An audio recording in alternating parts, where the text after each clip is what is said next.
በህልማችሁ እቃ ሲጣፋባችሁ ካያችሁ እግዚአብሔር ምን ይያላችሁ እንደሆነ በዚህ ቪዲዮ ላይ እነግራችኋለሁ። ስለዚህ እንደዚህ አይነት ህልም አይታችሁ መጣቁና እንደዚህ አይነት ህልም ያዩ ወዳጆችም ካሏችሁ ለነሱ ሼር እንድታደርጉላቸው አሳስባችኋለሁ። ይህ ቪዲዮ ደግሞ ብዙዎች ጋር እንዲደርስ ላይክ አድርጋችሁ መጀመራችሁን በፍጹም እንዳትረሱ። የዚህ ዩቲዩብ ቤተሰብ ያልሆናችሁ ሰዎች ሰብስክራይብ በማድረግ ቤተሰብ መሆን ትችላላችሁ። ለማታውቁኝ እኔ አገልጋይ ፊልሞን ነኝ። ቀጥታ ወደ ትምህርቱ እንሄዳለን። ህልሞች ሁሉ ጊዜ የሚናገሩት አንድ ዋና ነገር አለ።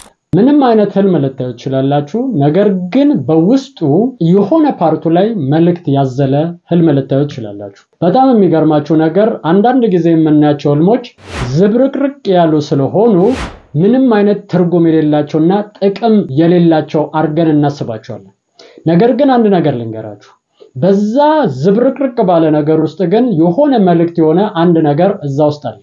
በጣም የሚገርማችሁ ግን ከሆነ ሰዓት በኋላ ያያችሁት ነገር ስለተደበላለቀ ሙሉ ህልሙን ተወረውሩታላችሁ ወይም ተጥሉታላችሁ። በህልም ዓለም ላይ በኃይል ሙቭ ስታረጉ የትኛው ፎከስ መደረግ እንዳለበት የትኛው መልእክት እንደሆነና የትኛው ሚጣል እንደሆነ አጥርታችሁ ማስተዋል ትችላላችሁ። ስለዚህ እግዚአብሔር ይህንን ጸጋ እንዲያበዛላችሁና አቅም እንዲሰጣችሁ ባረኳችሁ በኢየሱስ ስም። ይህንን አንድ ያስተዋልኩበት ነገር አንድ ወዳጄ ነበረችና ያቺ ሴት ህልም አይታ ነገረች። እንደዚህ ሆነ ነበር እንዴ አለች። አዎ እንዴት አወቅሽ ስላት ህልም አይቼ ነበር አለች። በጣም የሚገርማችሁ ነገር ከዛ በኋላ ግን እንደዚህ ካየው በኋላ ዝብርቅርቅ ያለ ነገር ነው ያየሁት ከዛ በኋላ እና ህልሙ ሪል አይደለም ብዬ ልተው ነበር አለች። አያችሁ፣ አስተዋልኩኝ። ያየችው ነገር ደግሞ በጣም ፐርፌክት እና አኪዩሬት ነበር። ስለዚህ ትክክለኛ ትርጉም ያለው የሆነ ነገር ይኖራል። ከዛ በኋላ ደግሞ ያሉት ነገሮች ምንም ጥቅም የሌላቸው አንዳንድ ነገሮች ሊኖሩ ይችላል። ያ ነፍሳችሁ ንጹህ ካለመሆኗ ውሏችሁ ምናምን ነገር የሚቀላቅለው ነገር ስላለ ማለት ነው። ስለዚህ ሁሉንም ህልም ዝም ብላችሁ እንዳትወረውሩት፣ በእግዚአብሔር ፊት ማቅረባችሁን እንዳትረሱ። እግዚአብሔር በዚህ ህልም ዙሪያ ምን ትላለህ የሚለውን ጥያቄያችሁን ሁሉ ጊዜ ማቅረብ እንደሚኖርባችሁ ልታስተውሉ ይገባችኋል ማለት ነው። አንዳንድ ጊዜ ደግሞ በአንድ ህልም ውስጥ ሁለት አይነት መልእክቶችን ልታዩ ትችላላችሁ።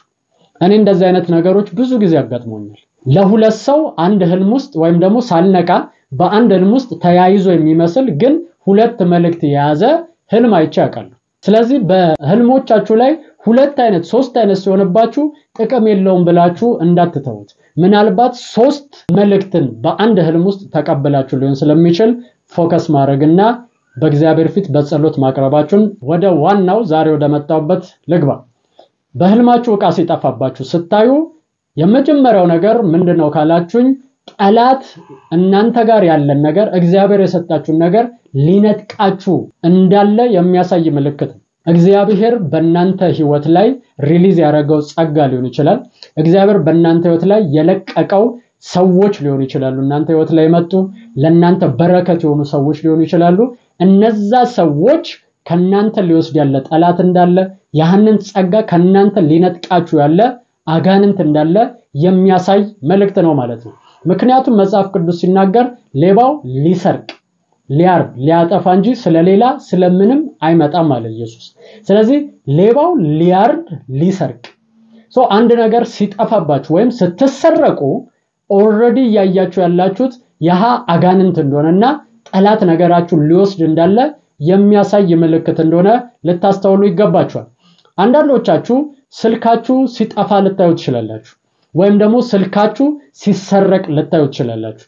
ከዚህ በፊት ባስቀመጥኩት ቪዲዮ ላይ ስልካችሁ ሲጠፋ ወይም ሲሰረቅ ካያችሁ ስልክ አንደኛ ኮሙኒኬሽንን ነው የሚያመለክተው ወይም ግንኙነትን ነው የሚያመለክተው። ስለዚህ ይሄ ግንኙነት ምናልባት ሪሌሽንሺፕ ሊሆን ይችላል። ሁለተኛ ደግሞ ከእግዚአብሔር ጋር ያላችሁ የጸሎት ኮኔክሽን ሊሆን ይችላል። ሶስተኛ ደግሞ ከቤተሰቦቻችሁና ከጓደኞቻችሁ ጋር ያላችሁ ህብረት ሊሆን ይችላል። ስለዚህ ይሄንን ነገር ሊነጥቃችሁ ያለ አጋንንት እንዳለ የሚያሳይ ምልክት ነው ማለት ነው። አንዳንድ ጊዜ ደግሞ ቀጥታም ሊሆን እንደሚችል ማስተዋል አለባችሁ። አንዲት ሴት ነበረች ስልኬ ሲጠፋብኝ አየው ምናምን ብላ ብዙ ህልሞችን ተደጋጋሚ እንዳየች ነገረች። ከዛ በኋላ በጣም የሚገርማችሁ ነገር ከጥቂት ጊዜ በኋላ እንዳየችው ስልኳን ተነጠቀች ማለት ነው። እዛ ጋር አላስተዋለችም ወይም አልገባትም። ስልኳን ፕሮቴክት ማድረግ እንዳለባት መጠንቀቅ እንዳለባት ለስልኳ የሚያሳይ መልእክት ነበር። ስለዚህ አንዳንድ ጊዜ ሲምቦሊክ ይሆናል፣ አንዳንድ ጊዜ ደግሞ ቀጥታ ሊሆን ይችላል። ይህንን ግን የምታውቁት በእግዚአብሔር ፊት በምትጸልዩት ጸሎት ነው ማለት ነው። ወይም ደግሞ በህልም ውስጥ በሚሰማችሁ ስሜት አይታችሁ ያንን ነገር መለየትና ማስተዋል ትችላላችሁ ማለት ነው። እሺ ሁለተኛው ደግሞ እግዚአብሔር ያስጠነቀቃችሁ ያለው ነገር አለ። ምንድነው ያ ነገር ካላችሁኝ ቸልተኝነት ነው። አያችሁ ሰዎች ያያዙት ነገር የሚጠፋባቸው ወይም ያላቸው ነገር ከእጃቸው የሚወጣው መቼ ነው ሲባል አንደኛው ቸልተኛ የሆኑ ሰዓት ነው። ቸልተኛ የሆኑ ሰዎች ብዙ ነገራቸውን ያጣሉ። የሚገርማችሁ ነገር ሌባ ስልካችሁን ሊሰርቅ ወይ ዕቃችሁን ሊሰርቅ ሲፈልግ ፎከሳችሁን ያጣችሁበትን ሰዓት ነው የሚጠብቀው። አሁን ደግሞ አይታችሁ ከሆነ ታክሲ ውስጥ አስገቧችሁና በዚህ መንገድ ይሰርቃሉ አይደለ? የሆነ ነገር ያደርጋል አንዱ ከዛ ፎከሳችሁ ወደዛ ሲሄድ ይሄኛው ዕቃችሁን ይወስዳል ማለት ነው። ምን ማለት ነው ሲባል ትኩረታችሁ የሌለበት ሰዓት ላይ ወይም ችላ ያላችሁበት ሰዓት ላይ ነው መጥቶ የሚነጥቃችሁ። ስለዚህ እዚህ ጋር እግዚአብሔር ችላ ያላችሁት ወይም ቸልተኝነት በህይወታችሁ ላይ ያጠቃችሁ እንደሆነ እየተናገራችሁ ወይም እያስጠነቀቃችሁ ነው ማለት ነው። በዙሪያችሁ ላይ ያለውን ነገር አገልግሎታችሁን ሊሆን ይችላል፣ መንፈሳዊ ነገራችሁን ሊሆን ይችላል፣ ስራችሁን ሊሆን ይችላል። እነዚህ ነገሮች ላይ ቸልተኝነት እያሳየው ነው ወይ የሚለውን ነገር ፎከስ አድርጋችሁ ማየትና ማስተዋል ይኖርባችኋል በዚህ ሰዓት። የሚገርማችሁ ነገር መጽሐፍ ቅዱስ ሲናገር የእግዚአብሔርን ስራ በቸልተኝነት የሚሰራ የተረገመ ይሆን ይላል። ስለዚህ ቸልተኝነት በእግዚአብሔር ዓለም ላይ እርግማንን ሊያመጣባችሁ ይችላል። እግዚአብሔር የማይወደው ነገር ነው ቸልተኝነት። ነገራችሁ እንዲሰረቅ እንዲወሰድ ያደርጋል ማለት ነው። ትዝ የሚላችሁ ከሆነ መጽሐፍ ቅዱስ ላይ ሁለት ሴቶች ነበሩ ጋለሞታዎች እና አንዷ ልጇ ሞተ ስትገላበጥ ተኝታበት ነው የገደለችው። ይሄ ራሱ ቸልተኝነት ነው። ያቺኛው አንደኛዋ ደግሞ ተኝታ ልጇ ተወስዶ የሞተ ልጅ እስኪሰጣት ድረስ ራሷን አታውቅም። ሁለቱም ቸልተኞች ናቸው። ስለዚህ በቸልተኝነታችሁ ምክንያት እናንተ ጋር ያለ ነገር ይሰረቃል፣ እናንተ ጋር ያለ ነገር ደግሞ ይጠፋል ወይም ይሞታል ማለት ነው። ስለዚህ እግዚአብሔር በዚህ ሰዓት ችላ ያላችሁት ነገር ስላለ እያስጠነቀቃችሁ ሊሆን ስለሚችል ነቅታችሁ በዙሪያችሁ ያለውን ነገር ከቸልተኝነት ወጣችሁ ፎከስ አድርጋችሁ መጠበቅና መከታተል ይኖርባችኋል ማለት ነው። ሶስተኛ የጠፋባችሁ ነገር ቦርሳ ከሆነ ቦርሳችሁ የሚገናኘው ከፋይናንስ ጋር። ስለዚህ በቦርሳችሁ ዋናው የምትይዙት ሁልጊዜም የምናውቀው ነገር ምንድነው? ብር፣ ገንዘብ፣ ኤቲኤም በቃ ፋይናንሻል ነገራችሁን የሚገልጥ ነገር ቦርሳችሁ ውስጥ አለ። ስለዚህ ቦርሳችሁ ሲጠፋ ማስተዋል ያለባችሁ ነገር ፋይናንሻሊ ጠላት አታክ ሊያረጋችሁና ሊሰርቃችሁ ያለው ነገር አለ ማለት ነው። በፋይናንሳችሁ ዙሪያ ላይ እጅግ በጣም አብዝታችሁ መቃወምና ፋይናንሳችሁን ማስለቀቅ ይኖርባችኋል። ለምን ሲባል ፋይናንሳችሁን አታክ ሲያደርግ ሰይጣን ዝም ብሎ አይደለም አታክ የሚያደርገው። ምናልባት ለእግዚአብሔር መንግስት የምትሮጡበትን ነገር ሊሆን ይችላል የሚወስድባችሁ። በፋይናንሳችሁ የእግዚአብሔርን ቤት የምታገለግሉ፣ በፋይናንሳችሁ ለእግዚአብሔር ቤት የምትሮጡ፣ በፋይናንሳችሁ ብዙዎችን የምትረዱና የምታገለግሉ ሰዎች ከሆናችሁ አብሶ ጠላት ትኩረቱ የእናንተ ፋይናንስ ላይ። ስለዚህ ፋይናንሳችሁን ሊነጥቃችሁና ለብዙዎች እንዳትተርፉ ለራሳችሁ እንኳን ማጠቅሙ ሰዎች አድርጎ ነገራችሁን ባዶ ለማድረግ እየሰራ ስለሆነ ነቅታችሁ ፋይናንሳችሁ ዙሪያ ላይ እጅግ በጣም መጸለይ፣ ጠላትን ደግሞ መቃወም ይኖርባችኋል ማለት ነው። ሁሉ ጊዜ ኔጌቲቭ ህልሞችን ስታዩ ተቃውማችሁ እንድትጸልዩና በጾም ጸሎት በእግዚአብሔር ፊት እንድትቀርቡ አሳስባችኋለሁ። ፖዚቲቭ ነገር ደግሞ ስታዩ እግዚአብሔርን ለማመስገንና በእግዚአብሔር ፊት ያ ነገር እንዲፈጸም በትኩረት በእግዚአብሔር ፊት በጸሎት ሆናችሁ ያን ነገር ለመያዝ መጸለይ ይኖርባችኋል ማለት ነው። ሌላኛው ደግሞ የጠፋባችሁ ነገር እግዚአብሔር ያንን ነገር እንድታስመልሱ እየነገራችሁ ወይም እየቀሰቀሳችሁ ነው ማለት ነው። ለምሳሌ አንዳንዶቻችን ቀድሞ ብርቱ የሆነ የጸሎት ህይወት ነበረን፣ ቀድሞ ብርቱ የሆነ የአገልግሎት ህይወት ነበረን፣ ወንጌል ስርጭት ላይ በየመንገዱ ምንሰብክ ሰዎች ነበርን። ነገር ግን አሁን ባለንበት ሁኔታ ያንን ሁሉ ነገር አተነው ወይም ተወስዶብን አቀማተል ሊሆን ይችላል። ስለዚህ እግዚአብሔር እያስጠነቀቃችሁ ያለው ነገር ኦሬዲ የጠፋባችሁ ወይም የተወሰደባችሁ ስፒሪቹዋል ልምምዶች አሉ ማለት ነው። ስለዚህ ይህንን ስታዩ እነዚህን ስፒሪቹዋል ላይፋችሁን ወይም ልምምዶቻችሁን ለማስመለስ በእግዚአብሔር ፊት እንድትነቁ እግዚአብሔር እየቀሰቀሳችሁ ነው። ንቁ፣ ተነሱ፣ በዚህ ነገር ላይ ጩሁ፣ ይህን ነገር መልሳችሁ ወደ ህይወታችሁ አስመልሱ እያለ እግዚአብሔር ደጋግሞ እየተናገራችሁ ነው ማለት ነው።